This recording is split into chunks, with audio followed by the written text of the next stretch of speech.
Okay. Good day, ladies and gentlemen. Thank you for joining me on another episode of 24 News with Kuhle. Today we have Zanele Mdodana, who is the former netball, South African netball captain, as well as she's currently a coach at Stellenbosch University's netball team and the under-21 national squad selector. How are you? I'm very well, thanks, Kuhle. How are you? I'm fine, thanks, and you? Yeah, I'm good. I'm very well, thank you. So, how has the lockdown been for you and your team? Lockdown has been interesting. At the beginning of lockdown, it was obviously, we were all anxious. We didn't know what to expect, to be locked in your house, not being able to go to the shops, as in when you will only need to go out only for essentials when necessary and stuff. But we've managed to sort of find ways to deal with it. We're doing a lot of online learning. The players are doing a lot of online learning and writing exams online. So it's been an adjustment, but I think they're doing well and they found their rhythm now. So without any further ado, let's get on to the interview. Could I ask Zanele, where did your love for netball start? Like, where did it all start? It started in primary school. I went to primary school in Port Elizabeth. My first primary school was Alpha Primary School. It was in Galvindale, but I never played netball there. We were more into athletics and, the inter-houses and running and stuff. And then when I moved from Alpha to Blue Water Bay Primary, then that's where I learned about netball, about tennis, about all the other sporting codes that I actually played. So I started playing netball at the age of 10. And played it till 2015 when I actually retired from international netball. So could I ask, Zanele, what made you take an interest in making netball your career? Not just liking it, but making it your career, considering that netball is still seen as a semi-professional sport in South Africa. Yeah, so, well, it's semi-professional now, but when I was playing, it was not even a semi-professional sport. It was like an amateur sport. So basically, when I got to university, I got like a bursary, and I got a netball bursary basically, and that's what made me focus on netball. And I studied sport management. So as a sport management student, you had to major in there's one sport that you had to focus on so you can get your hours, your practical hours and stuff. So that for me was netball. And so that's how my focus became netball and not like tennis, because I was also a very good tennis player and athlete and stuff, because netball actually paid for my studies. So what were the difficulties that our netball national team faced when it came to playing against other nations that had netball as a professional sport, considering that at your time it was still an amateur sport and now it's a semi-professional sport? So what are those difficulties that we had to face?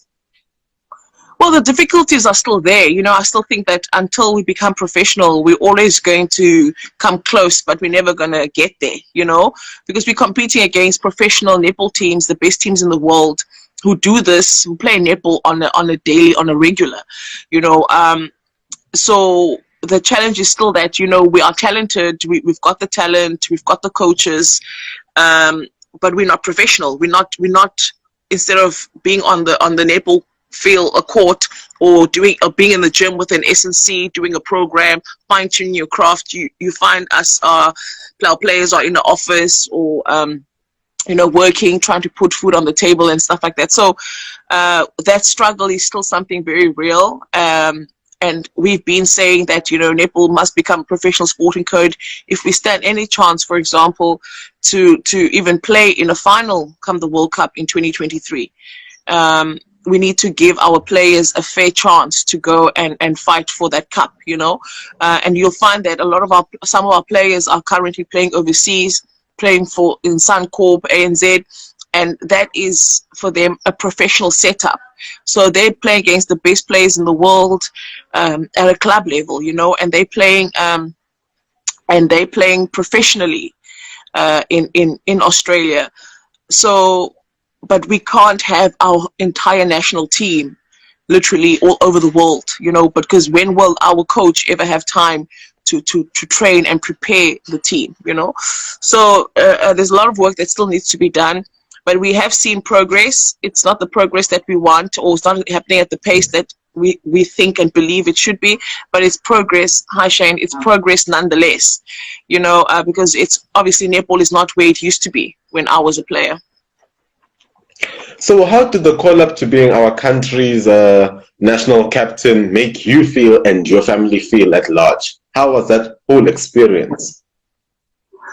I share the story and people laugh at me, because they think it's actually a joke. It's not actually a joke, because when I was playing under 19 for Eastern Province, we had a tournament. The tournament was held in the Velodrome in Belleville here in Cape Town. And I still remember seeing the national captain at that time wearing the blazer, and I thought to myself, so I said to my teammates, and keeping in mind that year, the Eastern Province under-19 team, which is my team, we won those national championships. We were so good. We were so good. Like, I can't tell you how good we were. And I said to my teammates, girls, one day I'm going to wear the green and gold and I'll captain the Spar Proteas. And everybody laughed. Because obviously it seems too impossible. It seems too far off. How are you going to do that? When are you going to do that? Because we're still young and we're just speaking. Well, I wasn't just speaking, because it actually did happen.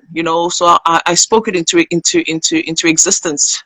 But I only understood that when I was much older. That the power of your words and how the things you say actually do actually happen, So obviously it's a massive honor, to represent your country, number one, but to lead a group of leaders, because the players that I was in the team with were absolutely phenomenal. They were leaders in their own right.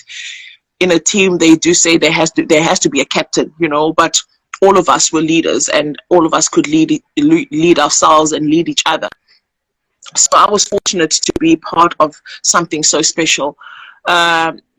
And it's something I'll never ever take for granted, because when you stand across your opponents on the transverse line and you're wearing the green and gold and the protea on your chest, and the whole world's, every little girl's hopes are on your shoulders, and the country's looking at you as you are going to you flying the country's flag high.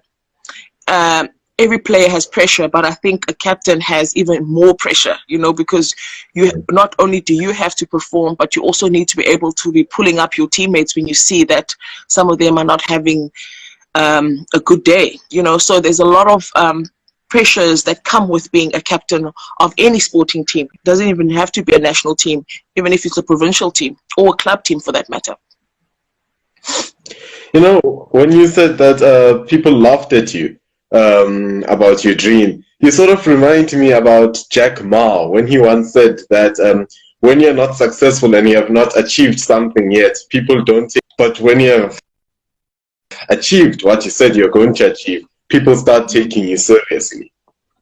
Yeah, that's so true. That's so true. And I must say to you, I had a wonderful day yesterday. I live in Stellenbosch, and I drove to Paarl, and I spent my whole day at the feet of the former Springbok coach Peter de Villiers. I don't know if you know him. Maybe you are still too young to know who he is. But I do know Peter de Villiers. Yeah. Yes, I do. And I was at his house, and I got there at about 12, and I left there at about 5 o'clock. And I drew everything. I was like a sponge. I sat at that man's feet. I listened to what he had to say, because I'm a coach. I'm young, just started coaching, very wet behind the ears. But I was blown away. Like, there's just so much that we don't know, that is not being said in the news, that is not being written about, that's not being shared. Powerful stories, powerful, inspiring things that if those things were shared and told, I think the world will be a completely different place. Our country will be a completely different place, So and just the achievements of the coach, but not only on the field of play, just how he changed his players' lives. And that is something very special to me and dear to me. That's what I believe in. I believe that a coach, yes, you coach the game, but I think more than anything, your responsibility is to change your players' lives for the better.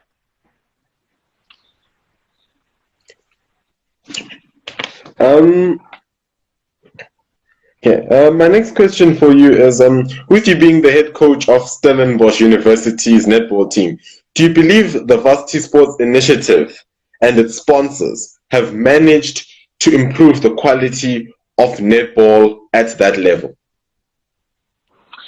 Yeah, absolutely. You know, it's for every university player, that is like what they look forward to. You know, it's a fierce competition. You're playing against. I mean, you must take it from a netball perspective that some of our national players are actually still students. You know, so you're playing against really strong competition. I mean, it's the top 8 teams in the country. It's televised. It looks like it's a professional setup, you know.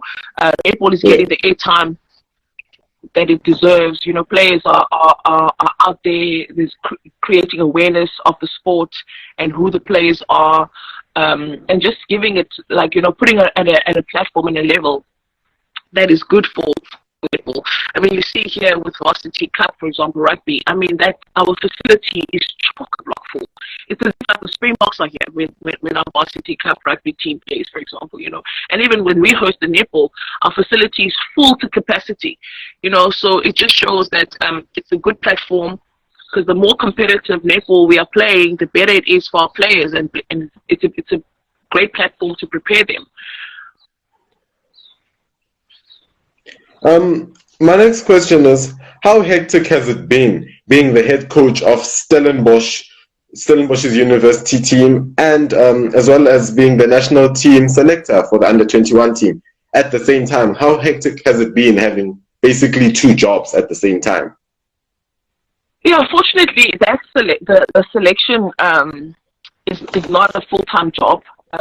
So it's when Netball South Africa, you know, gives you the honor to say, you know, we're having national champs.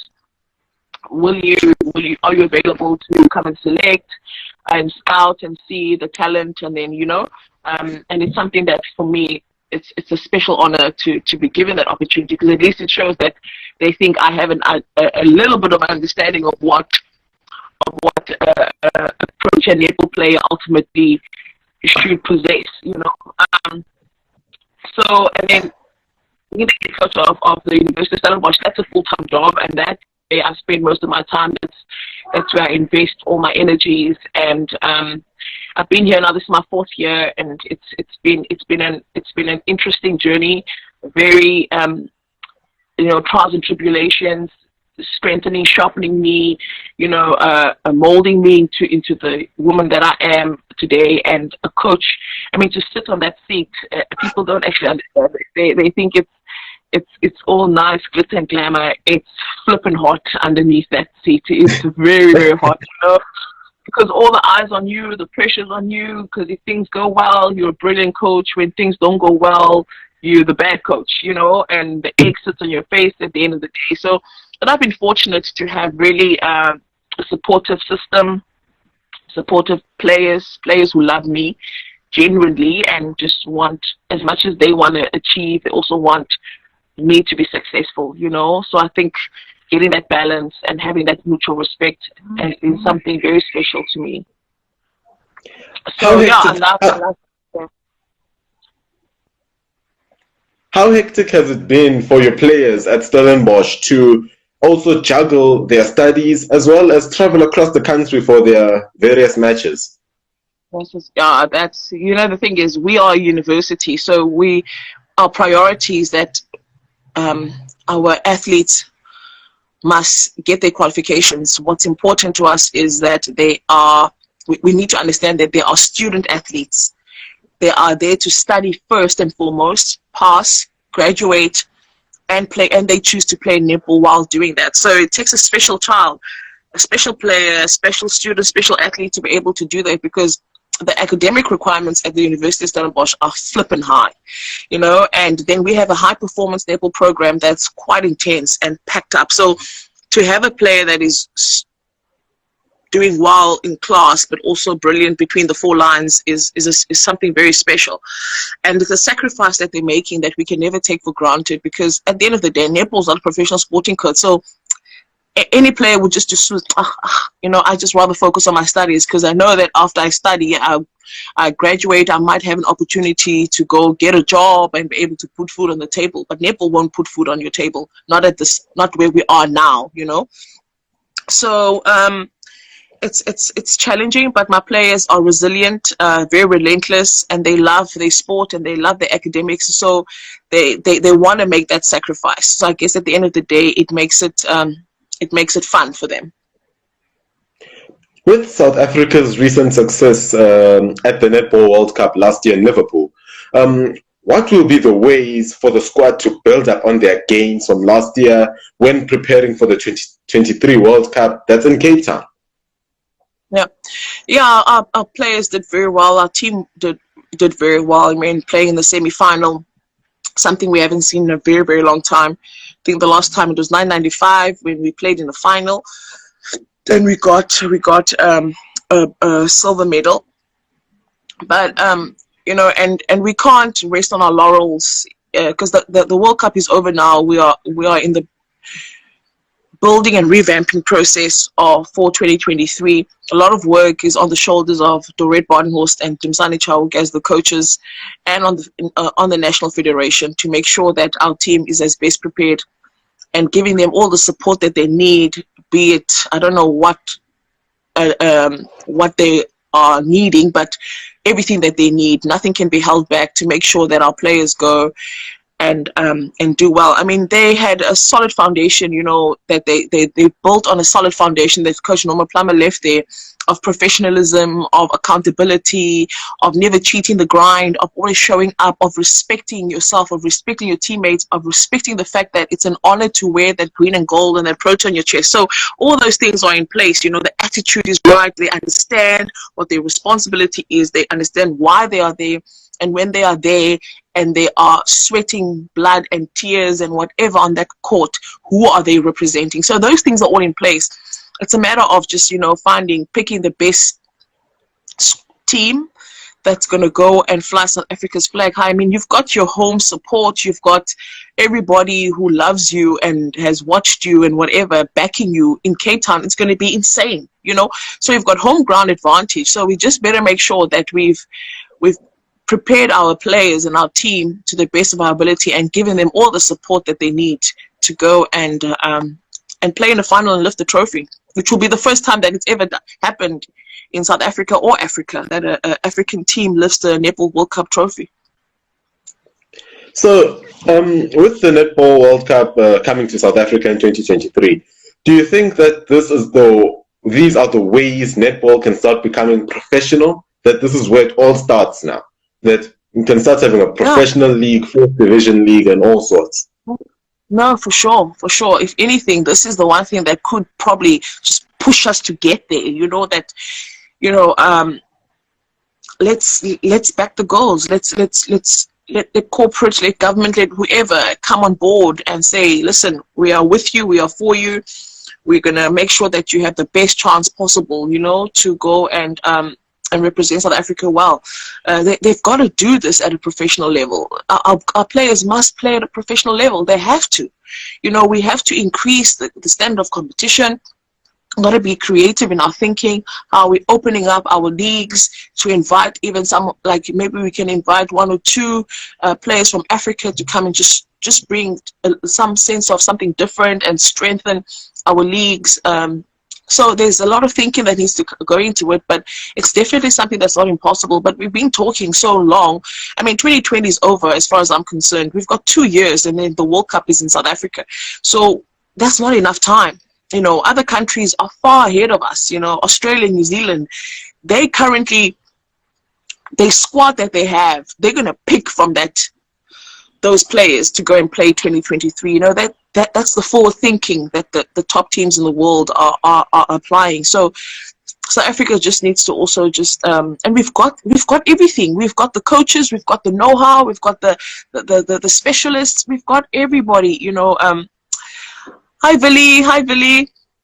I miss you. I must come in. Sorry, I must come in there to come and chill there in the hyperbaric chamber. I miss that. My body actually would love to have a little bit of a treatment. Yeah, so, but I believe that if we as a nation, I mean, we've been through so many challenges as a country, we can stand together, put our heads together, you know, come up with a South African brewed strategy and a way of approaching this World Cup. I don't think we can be not successful.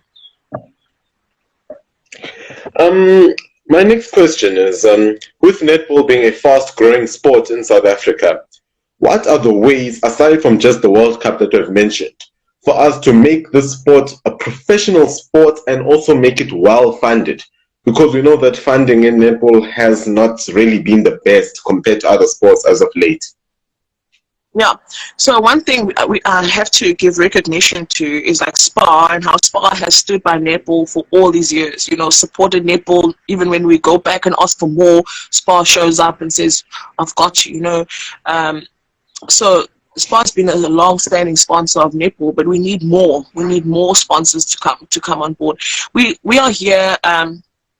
We are here in the Western Cape, and you know there's Talent Sport, which is a professional league that is the brainchild of Frida Kemp, who is a former netball player who played for the University of Stellenbosch, and so she's got foresight, she's got thinking, you know, she's got the vision, and she's setting up a professional netball league to happen, you know, and it was supposed to be rolling out this year, but because of COVID, those plans had to be put on hold. But it's something that will definitely happen next year, and that's one of the best places to start. I mean, as a province, Western Cape, we are taking those leaps of faith and taking those giant steps forward. You know, we've got to just go for it now, because there's no time left. You know, so we need.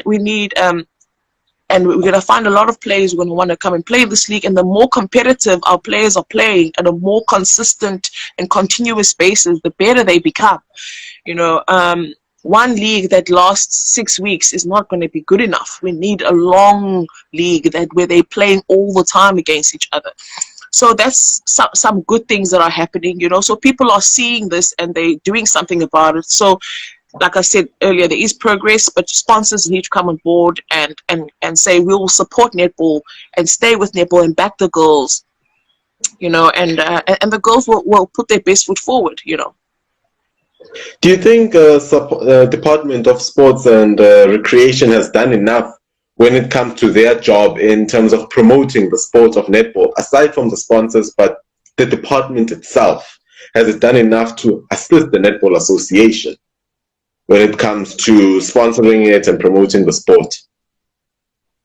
Yeah, I'm just not privy to the stuff that the department does with the federation, you know, so it's hard for me to comment on that. But I would suspect that, you know, netball is the biggest women's sport in our country. You know, every little girl plays netball. And that's the responsibility of the department to support federations and support women in sport, you know. So I think they definitely might be, there is a good relationship. I don't know the nitty-gritties and the depths of the relationship, but it would be an injustice if the Department of Sport is not supporting netball, for example, and allowing at least our executives to put their wish list, if I can put it that way, on the table and say, you know, this is what we'd like to have, this is the direction we'd like netball to go, and then they can probably say, okay, well, we can see this and this and this, we can support you here and there and here and there and here and there. I think that's the kind of relationship that the department should have with federations. How can netball assist in promoting the fight against gender-based violence that we've seen recently? Yeah, so that's been like a really thorny issue, you know, this gender-based violence and the increase of it, especially during this COVID time. And Netball South Africa President Cecilia Molokwane has been very vocal. Even the CEO, Blanche Delegre, they've not minced their words. They've spoken up and they've said, we do not support gender-based violence, because netball is played majority by women. You know, we also have male players, by the way. I mean, we have brilliant male players who play netball. So it's just been a very challenging time for everyone, you know, where you just wake up in the middle of this crazy pandemic, and then on the one hand, as a woman, you are like trying to deal with the fact that you need to stay home, stay safe, but even when you are in home, which is supposed to be your safe space, you're actually not safe, because you're running away from a man or whatever that's trying to hurt you and harm you, where that should be your place of comfort, protection, respect, all those wonderful warm things, you know. So netball has spoken up against that. We're not apologetic about it. There's no two ways about it.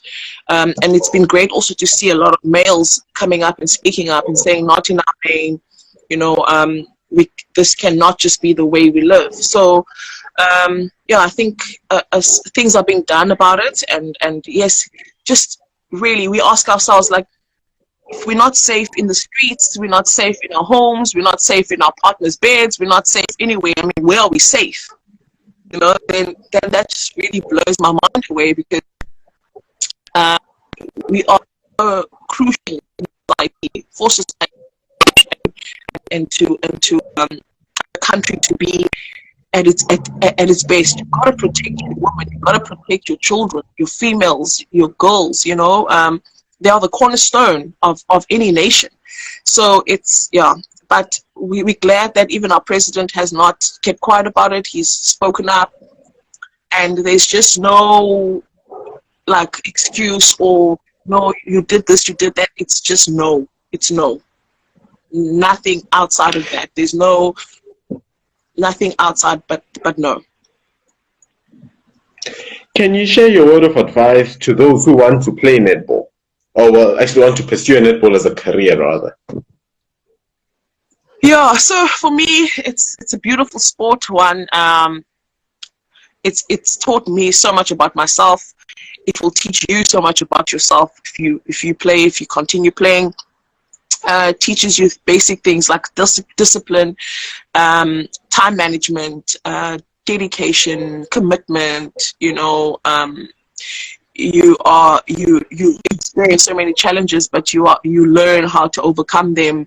You become a quick thinker. You become very quick thinker. You think quickly on your feet, because netball, in 3 seconds you should have made some decisions, and you have to release the ball. So there's a whole lot of life lessons that you can get from a sport like netball. But more than anything is that, you know, we continue to try break open those doors and push them wide open, so that the kids coming behind us actually get to play the sport that they love and get to earn doing that, you know, and put food on the table and be professional athletes, and literally change the history books, where South Africa can ultimately be one day a team that plays in the World Cup and wins the World Cup and goes on in the history books, which is something that's never been done before. So I'm encouraging every young girl not to stop playing. Yes, netball is not like rugby, cricket, and soccer at the moment, but progress is happening. We are not going to stop until we see that progress, and our children can benefit from playing the sport that they love.